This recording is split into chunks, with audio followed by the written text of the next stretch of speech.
Selamat pagi Bapak Ibu dan Saudaraku yang dikasihi dan juga diberkati dalam Tuhan Yesus. Senang sekali rasanya bahwa di pagi hari ini kita masih boleh bangun dengan penuh berbagai hal yang akan kita jalani di hari ini. Dan saat ini pun kita akan merenungkan sabda Tuhan. Namun sebelum itu mari kita bersatu hati dalam doa. Kita berdoa. Bapa yang baik, terima kasih untuk setiap penyertaan-Mu dalam kehidupan kami.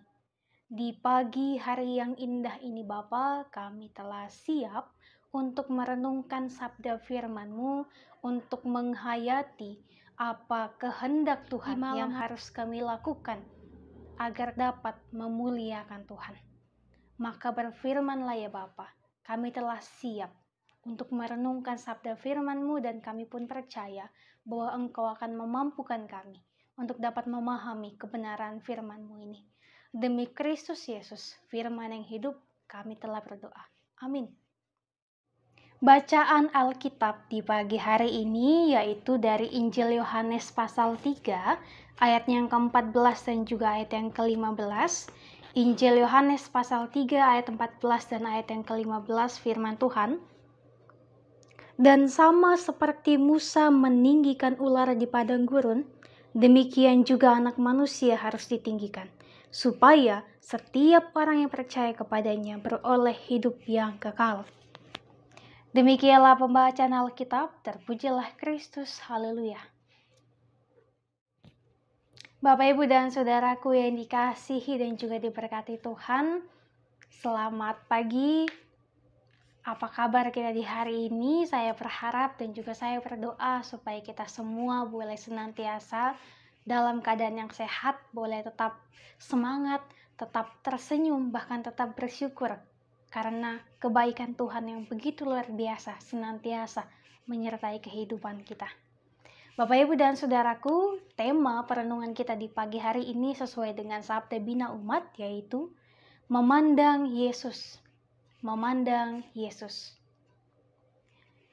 Di dalam bacaan kita ini, kita boleh melihat dalam keseluruhan pasal 3, kita melihat bahwa ada suatu percakapan antara Yesus dan juga orang Farisi, pemimpin agama Yahudi yang bernama Nikodemus. Nampak dari percakapan tersebut, Nikodemus ini menginginkan ataupun ingin lebih mengetahui lagi, lebih dalam lagi mengenai kehadiran Yesus di tengah-tengah dunia ini. Terlebih setelah Tuhan Yesus melakukan berbagai macam mujizat yang boleh dilakukan di tengah-tengah keberadaan Tuhan Yesus. Bagi Nikodemus, Yesus hanyalah sebagai utusan Allah, sama seperti nabi-nabi biasanya. Kemanapun Tuhan Yesus dalam melakukan mujizat hanya dimungkinkan oleh karena penyertaan Allah. Pertanyaan ataupun pernyataan Nikodemus tersebut menjadi titik masuk bagi Tuhan Yesus untuk memperkenalkan siapakah dirinya sesungguhnya, sekaligus memperjelas mengenai arti kehadiran Tuhan di tengah-tengah dunia ini. Jadi melalui pertanyaan-pertanyaan ini sebenarnya disitulah titik untuk Tuhan Yesus menyampaikan bahwa sebenarnya Dialah Sang Juru Selamat. Walaupun mungkin tidak disampaikan secara terang-terangan, tetapi Yesus pun tetap memberikan penjelasan dan juga ia menggunakan kisah perjanjian lama tentang Musa yang meninggikan ular ketika berada di padang gurun bersama dengan bangsa Israel. Karena itu tentu akan lebih mudah bagi Nikodemus untuk memahami bagaimana penjelasan Tuhan Yesus. Sebab sebagai orang Farisi, Nikodemus sangat dekat dengan kitab-kitab perjanjian lama. Dan kisah mengenai ular-ular tersebut di dalam Bilangan 21 ayat 4 sampai dengan ayat yang ke-9 dipakai Tuhan Yesus untuk menjelaskan kehadiran Tuhan sebagai manusia yang ditinggikan oleh Allah. Dalam peristiwa Musa meninggikan ular dikisahkan bahwa setiap orang yang dipagut ular itu harus memandang ular tersebut untuk mendapatkan pemulihan. Nah, uraian dalam percakapan Tuhan Yesus ini pun bermaksud untuk mengajak Nikodemus bertobat, hidup menurut jalan yang ditunjukkan oleh Tuhan, sehingga mahkota kehidupan yang kekal juga dapat diperolehnya.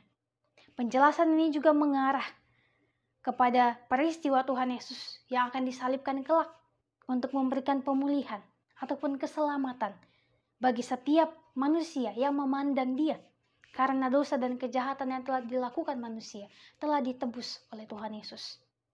Nah, Bapak, Ibu, dan saudaraku yang dikasihi Tuhan, mari kita pun senantiasa memandang kepada Tuhan Yesus.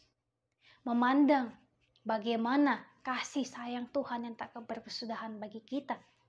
Di setiap perjalanan kehidupan ini, mari kita menyatakan kesediaan hati kita untuk tetap percaya dan juga untuk mempertaruhkan seluruh hidup hanya untuk Tuhan Yesus. Melalui apa? Yaitu melalui berbagai kebaikan yang kita lakukan. Melalui berbagai usaha yang kita coba hadirkan. Sehingga yang mendapatkan suatu hal positif. Membawa dampak positif bagi semua orang. Sehingga kehadiran kita benar-benar memancarkan terang kasih Kristus dimanapun kita boleh berada. Dan juga kita dapat memperlihatkan bahwa inilah kasih yang sesungguhnya, yaitu kasih yang tak saling membenci, kasih yang mau senantiasa saling menolong satu dengan yang lainnya, kasih yang tidak memilih-milih, sama seperti Tuhan Yesus, tidak memandang siapa saya dan juga siapa saudara, tetapi Tuhan menyelamatkan kita semua tanpa memandang dan juga tanpa memilih-milih yang mana yang harus saya selamatkan dan mana yang tidak. Tuhan Yesus sangat menyayangi kita. Oleh sebab itu mari kita memandang Dia sebagai Allah yang penuh dengan kuasa, Allah yang penuh dengan kasih.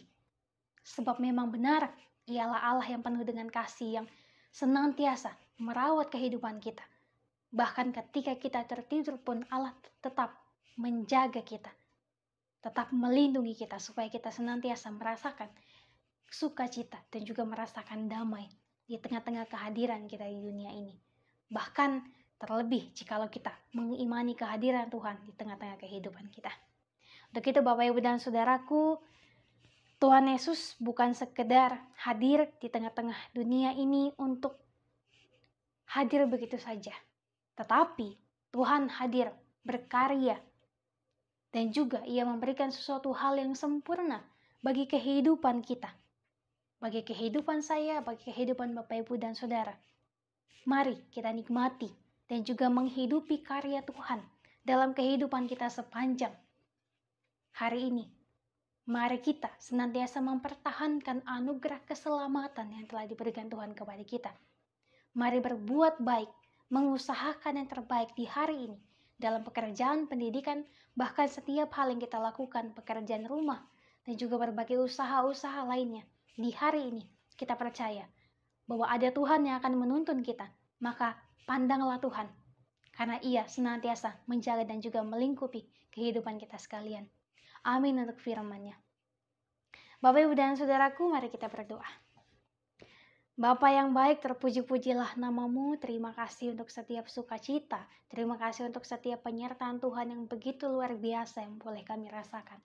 Pada saat ini ya Bapa, kami boleh senantiasa menerima kebaikan Tuhan melalui penyertaan Tuhan ketika kami boleh tertidur malam tadi. Kami boleh bangun untuk melanjutkan aktivitas kegiatan kami di hari ini.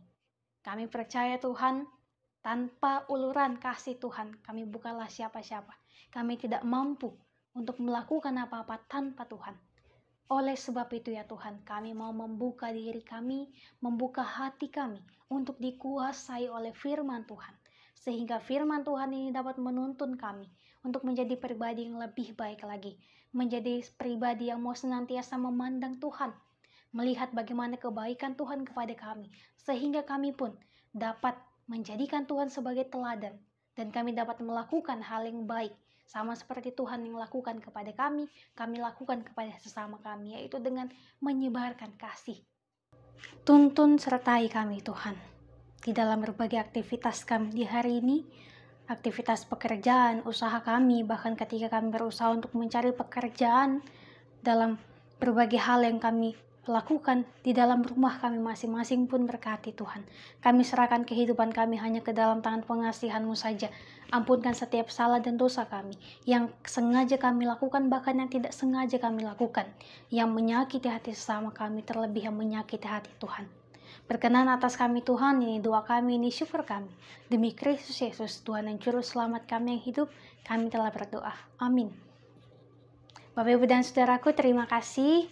Demikianlah renungan kita di pagi hari ini. Selamat beraktivitas, tetap semangat, tetap tersenyum, tetap bersyukur, dan juga jangan lupa jaga kesehatan. Sampai jumpa di renungan selanjutnya. Tuhan berkati kita sekalian.